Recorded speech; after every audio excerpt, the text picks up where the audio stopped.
Hello guys, welcome to mini blog. र सो म चाहिँ स्कुलबाट आउँदाखेरि मेरो मिनी ब्लग बनाएको। र म चाहिँ कोही कोही बेला किन भिडियो आउँदैन भन्नुहुन्छ होला। म चाहिँ पनि एउटा स्कुलको प्रब्लमले मैले भिडियो बनाउन सकिरहेको छैन। र मेरो चाहिँ एक्जाम चल्दैछ होइन, रेगुलर।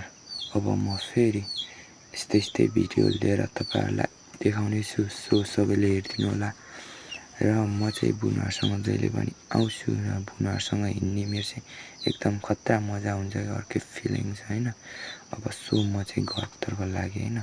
सो मकै पनि ठुल्ठुलो भइसक्यो। मेरो चाहिँ झन्डै मकैको त पात हुन्छ नि त, त्यसले घाँटीमा कस्तो छ्याडिदियो कि।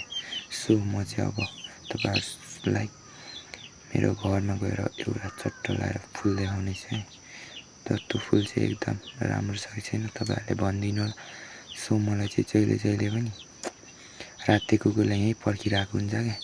र म चाहिँ यस्तै भिडियो आउने सो सबैले हेरिदिनु होला र लाइक कमेन्ट चाहिँ गर्नु नभुल्नु होला। र बाई बाई एभ्री वान सबैलाई।